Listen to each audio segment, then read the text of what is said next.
I've been doing the squat every day, but I've been missing something really stupid, and I'd like to fill you in about what I've been missing and why it's so important, and maybe it'll help you to avoid making the same mistake, right? So it's a bit later today, but the biggest breakthrough I think that I've seen in training in my lifetime, having researched a lot of old time strength stuff, Poliquin, Westside Barbell, Ido Portal, hundreds of other coaches. I love exploring. I don't have perhaps the greatest academic mind, but I do have the inquisitive nature to go and study and figure out, well, what is it they were doing? Why were they doing it that way?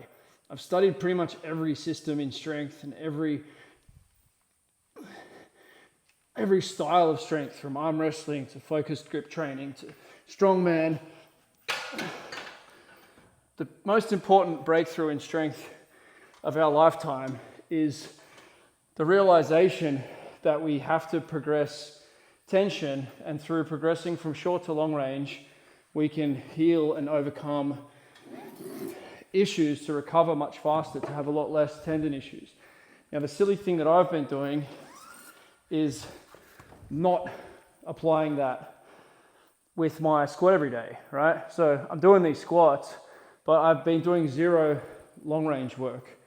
And yeah, my knees are fine. Like, I'm not getting any knee pain, but they're not great. I don't feel like I'm getting younger with each day. And I think if I do the long range work, I will actually feel younger as I go.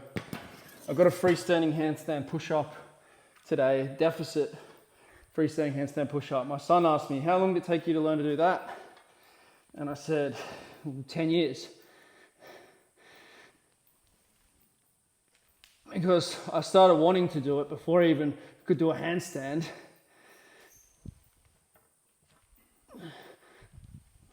And it seemed like a pipe dream. It seemed like a really long journey and tough thing to be able to do a handstand. And it was. It took me about 3 years to learn handstands because it was a silly method. The focus was a lot about keeping your body tight and straight and long. First of all, I just messed around and thought, oh, I'll just be able to do it if I just keep trying. And I was just playing around, walking on my hands. Common mistake, a lot of people will do that. They'll sort of walk around on their hands and they'll think they're getting closer to a handstand. Walking on the hands isn't very useful for getting a static handstand. There is some base there, and if you're amazing at walking on your hands, for sure you'll be able to stop. But it's not a good place to start. And even until recently, a lot of the way that handstand are being taught, it goes back to gymnastics training or circus hand balances, and they're just not thinking about how to get an adult in the game fast. So their methods are quite poor.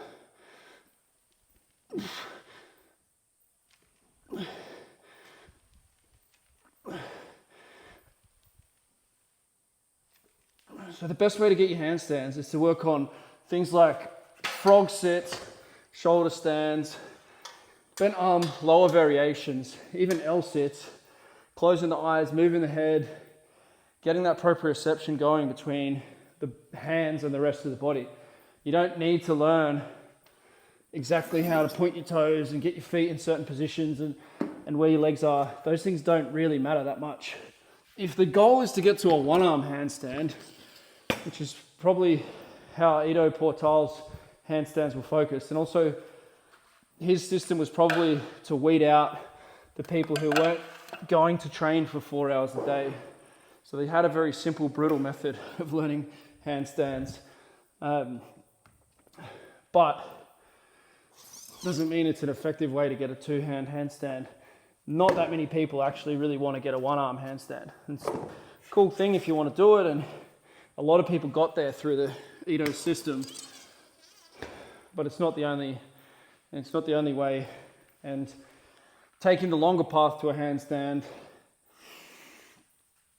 doesn't make that much sense. Now, he also had a lot of low gate stuff and a lot of things that were kind of built on what I'm talking about here as well, and just other ways of getting on the hands.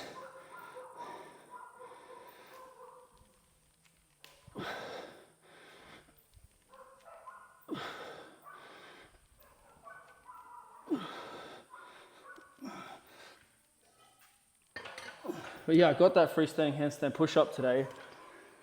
My current standing press would be at about 90. I pressed 80 the other day. I missed 83, weighing 84, 85.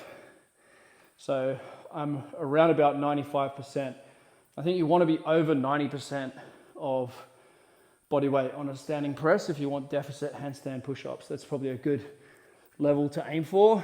So just work away on your 5D5, 10D5, 10D3, 10D1. When I say that, I mean 10 sets of 1 on the minute, or 10 sets of 5 on the minute. I get sick of writing the long version, that's why we put the D in. It just means dense. Dense means it's on the minute. Well, you generally do 10, but sometimes we do 5 or 20 or something. So 20 sets of 1 is a great way to break through a plateau as well. Do 20 sets of 1 at like 80% of your best press, and then 5 days later, do 20 sets of 1 at 82 or 85%. 5 days later, 90%. 5 days later, you probably get it at 95%, and by that time you'll be ready for a new personal best. Simple way to break through. If you've got a decent sort of strength base, even if you don't, I really love singles. A lot of people don't like singles, but I love singles. I built the Roosters program around singles. When we set the records, beat everybody, shocked everybody, we did singles all year. Maximal singles, different movements pretty much each session.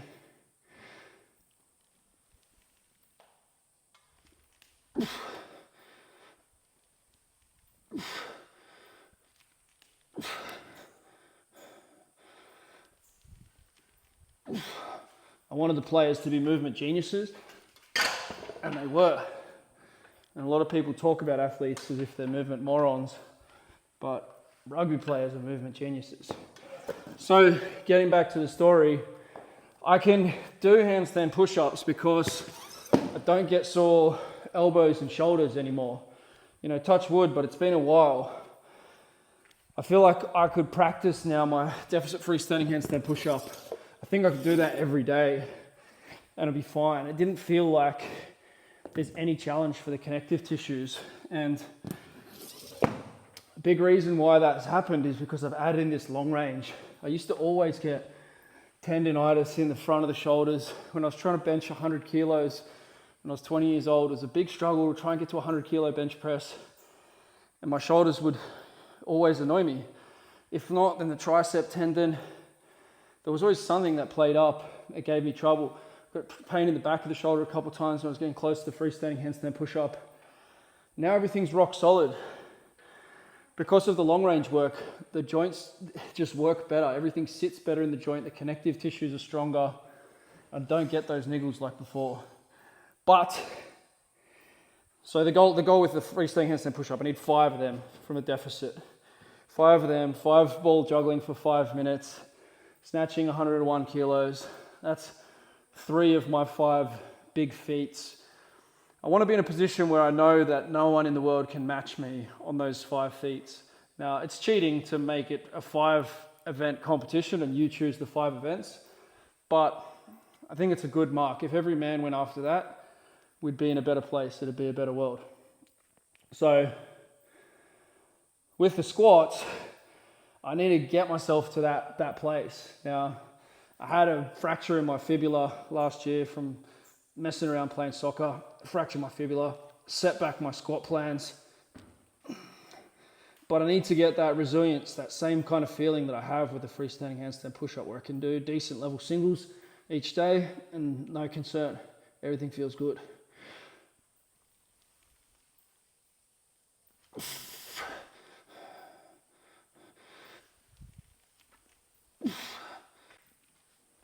And I think the key for that, one is I need to stay disciplined with doing some short range first. And 2 is I need to do some long range after. And it can literally be like 3 to 5 minutes, just continuous stuff. With the long range, it can be like 1 set. I know it's just such a little amount of work that it's kind of ridiculous to not do it, but I can tell you I haven't been doing it. I'll show you something else. I'll show you what I got today. So I've got foam rollers. and I love them for opening up the thoracic spine. We've also been walking on them, having little races, walking on them, and also got some pads to lift off. Got some other weights and stuff over there. They'll emerge in the coming videos. Also really happy to see that some people have taken on the pancake pronto challenge. 20 sessions to get your pancake. Let's run the experiment. Stay safe, but follow the sequence there. See what happens. I'm giving you the principles rather than, do two of these and 4 of those. I want you to be intelligent enough and aware enough of your body of like, okay, this is what I feel, this is what's going on. Start very moderately. You got 20 sessions. For your first 5 sessions, you just feel out all the movements. Happy days. But I want to empower you that you don't actually need to have someone dictate everything that you do. You should be able to train yourself based on knowing the principles, knowing what you want to achieve.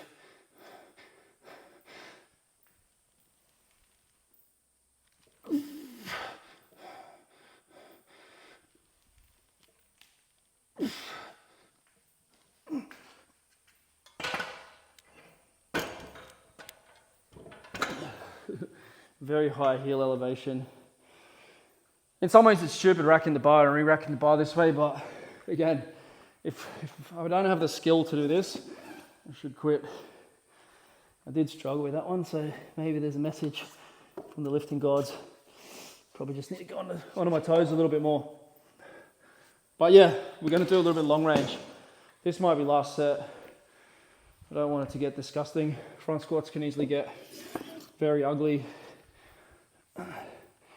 Need to be front squatting 140 if I'm serious about myself, serious about life.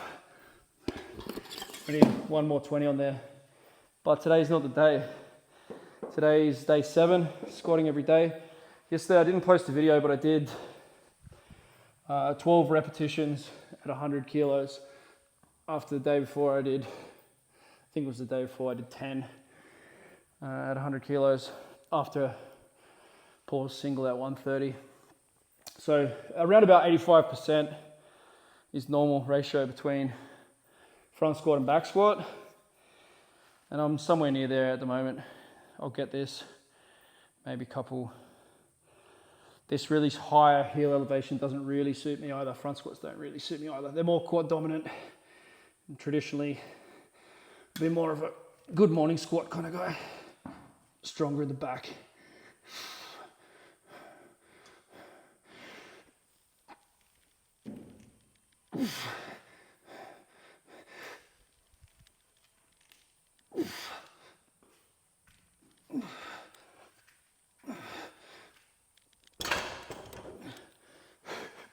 The Rerack.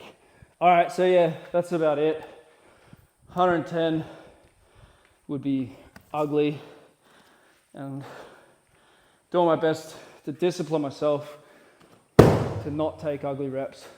So we're going to put these beautiful new lifting platform, lifting dump pads, blocks to lift off. I'm getting a full set of these, so well, I got 4 of these, but I'm getting the other ones that stack up to super high, so you can lift off any height.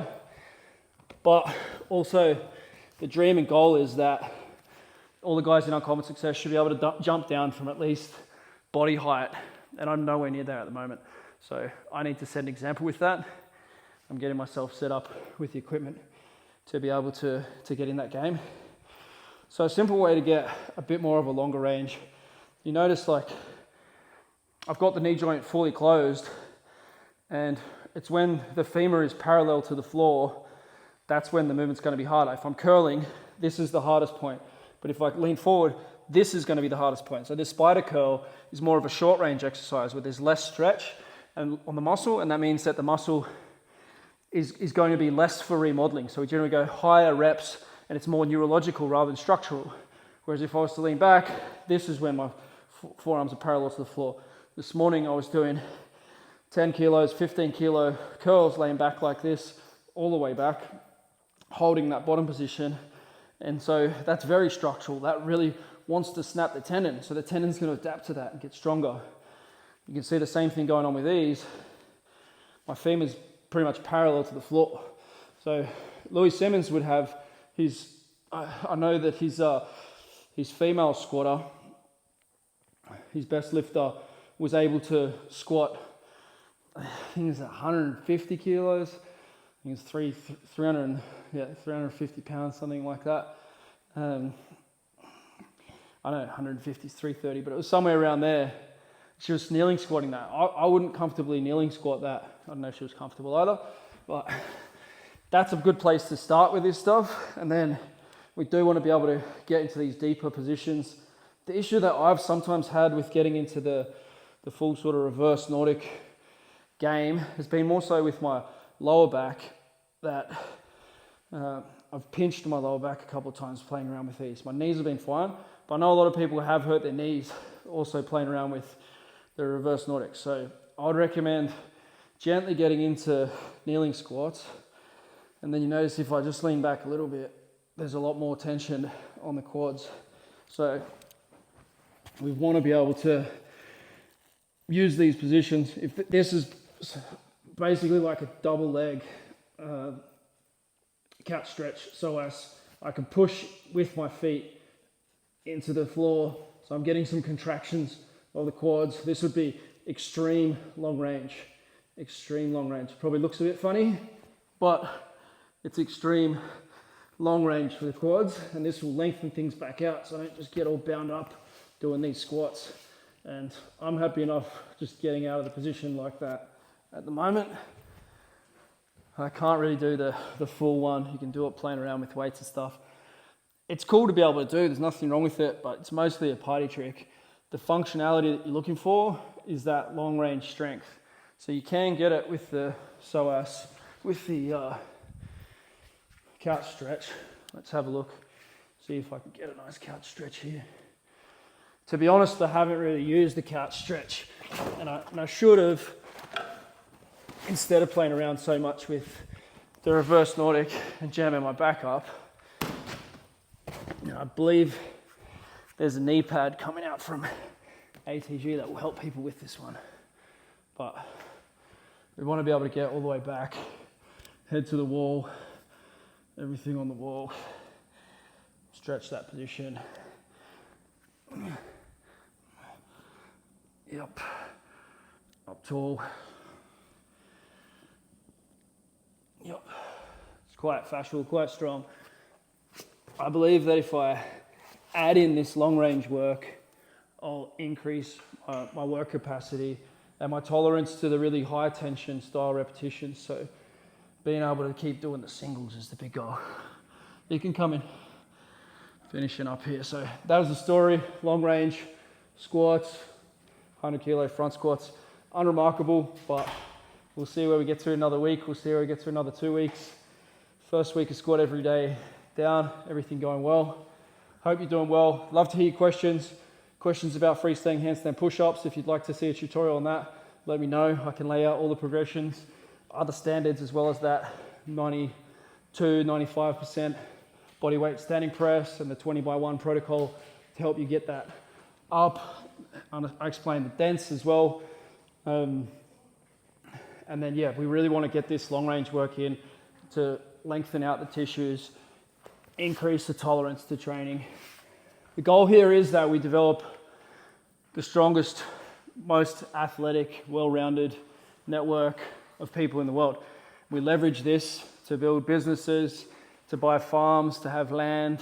That's the vision of Uncommon Success. Athletic, richer, smarter. I'm focusing on the athletic side of things here, but that's what it means to me.